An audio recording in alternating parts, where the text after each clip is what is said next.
Greetings to everybody, and thank you for joining us on this edition of Friday Night with Hayr Soorp. In today's edition, Father Pakrat will be joining us to answer 21 unique questions concerning the Divine Liturgy of the Armenian Church. Father Pakrat, thank you for joining us. Oh, thank you. It's my pleasure to be again this week to respond to 21 questions raised by some of our youth, some of our parishioners. I hope you will enjoy with us, and it will be an educational for everybody. So Hayr Soorp, let's start from the beginning. Obviously, right, the Divine Liturgy. Who started it? Who developed it? When did it start? The Divine Liturgy, as we all know, it was instituted by our Lord in the upper room during the Passion Week, his last week on earth, before his betrayal and before his apprehension and before his crucifixion. When in that night he took the bread, he broke it and shared it among his disciples. At the same time, he took the cup and said, "Drink from this, because this will be shed for the ransom of many." Of course, and he specifically reminded everybody to do this in his remembrance. Right.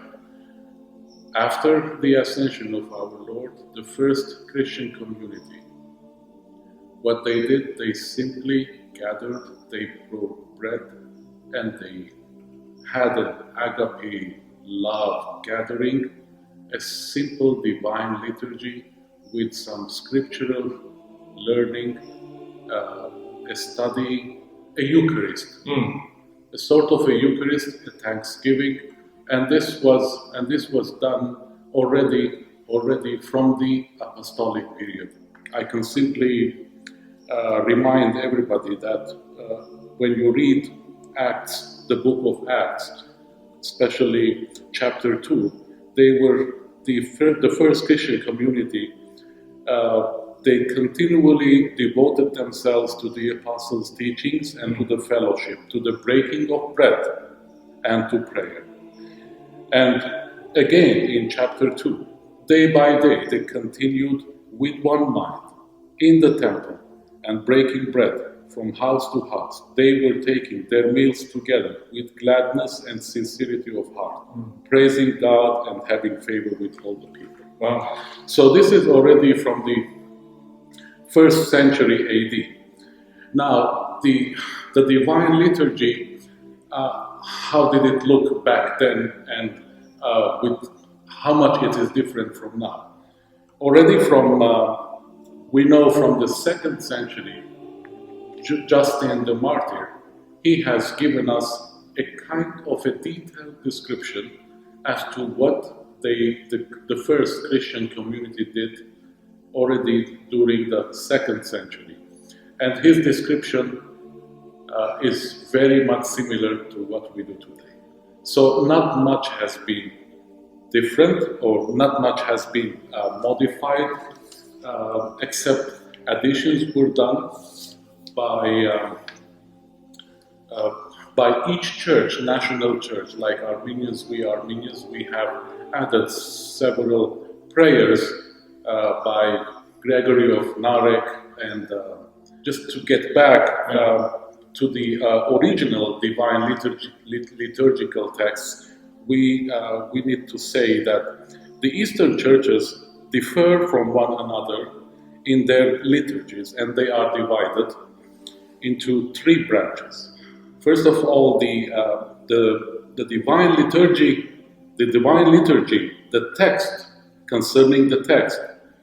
When we take that into mind, we need to know that there were 5 texts, or 5 distinctive texts, different texts, written or at least composed by 5 different church fathers. The first one is St. James Liturgy, the second one Clement's Liturgy, the third one is St. Marcus Liturgy, the fourth one is St. Basil's Liturgy, and the fifth one is St. John Chrysostom's Liturgy. So all Eastern churches, Greeks, Armenians, Syrian, Ethiopian, and Coptic, have embraced one or another or other of the 5 liturgies, or have combined several of them into one liturgy. I see. In this case, Armenians have also combined. We can say that the most famous text that most of the Oriental churches have included in their divine liturgy is Saint James' liturgy, which since immemorable times was in use in Jerusalem, and its author is also considered attributed to Saint James, the brother of the Lord and the first bishop of Jerusalem. Of course, the basic content of the Armenian divine liturgy is that of the Saint James liturgy. Though it includes some prayers from Saint John Chrysostom's liturgy.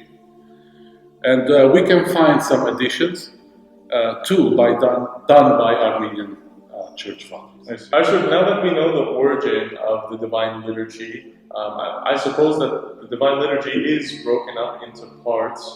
What do these parts consist of, and what are they significant of?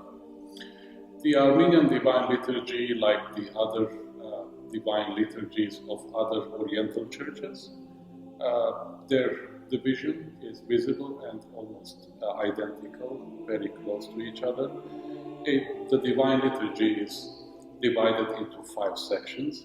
It starts with the preparation, the vesting of the priest, entrance to worship, where the scriptural lessons are given, and then the Badarak of the unbaptized, and then once the gifts are brought to the altar, the Badarak of the baptized, of the faithful, immediately begins, and then sanctification, thanksgiving, and dismissal. I see. It's very simple. Pretty simple put. Moving forward from that, obviously, we worship inside of a church, and the question comes up, how do we know that the church is simultaneously on earth and then also in heaven as well? This specifically happens during the Divine Liturgy. But let me go back to the Old Testament times, Please. To make more things more clearer in our minds and in our spirits. From the scriptures, we know that God is the one who designed and instructed Moses how to build the temple. Yes. In the temple, there was the Holy of Holies, where the Ark of the Covenant, which was also designed by God, was put into the Holy of Holies. And into the Holy of Holies, only the high priest could go in once a year to sense and to offer a sacrifice. Right. During Jesus' time, the Ark of the Covenant was not in the Holy of Holies, but still it was considered as God's presence. Sure. So the church, with Jesus Christ's sacrificial redemption, after his resurrection and ascension, the first Christian community, where they gathered, they formed the first Christian church. And that church, that prayer house, was considered God's presence. However, I would like to bring a quotation from Saint John Chrysostom's prayer within the Missal of the Divine Liturgy, where I quote, "He took our measurable human nature from the Virgin and lived amongst us, and as the architect of a new divine creation, he made this church into heaven." These are very profound words. Yeah. There are many instances that many quotations I can bring also that are quoted from the divine liturgical text as well. If you remember, when the priest goes up to the altar, what does he say? He says, "I shall go in to the altar of God." Right.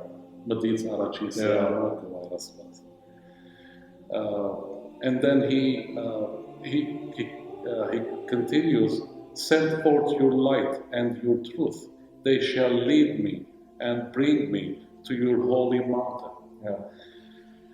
to your dwelling place. Right. So the altar, Armenians considered it as God's dwelling place, the holy mountain. So if we want to find a similarity with the Old Testament, we know that Moses went up to Sinai to bring the Ten Commandments to the Israelites. Apocryphal texts, they tell us that paradise was set on a high mountain. Sure.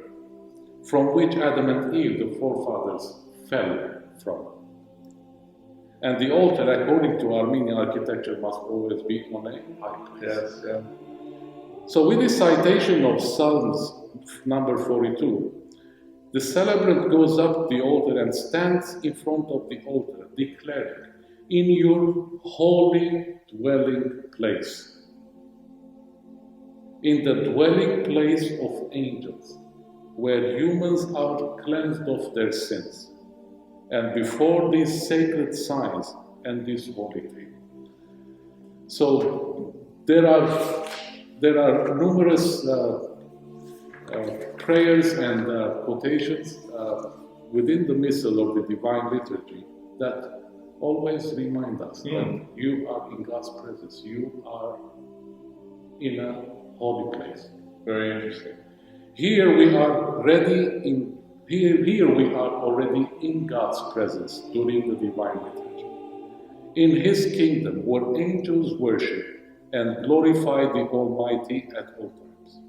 And we humans that have been renewed and through Christ's compassion have been allowed to stand in God's presence together with the angels. We believe that during the Divine Liturgy, humanity and angels, they stand in worship together.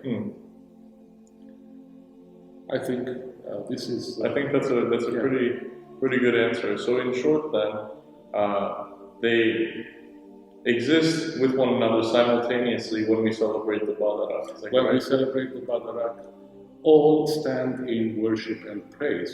Angels, mankind, the living church, and the triumphant church, those who are fallen asleep. We will talk about that. Okay. So now that we know a little bit about the Divine Liturgy and what's being celebrated, the parts of it, its origins, you're the priest. Who do you represent?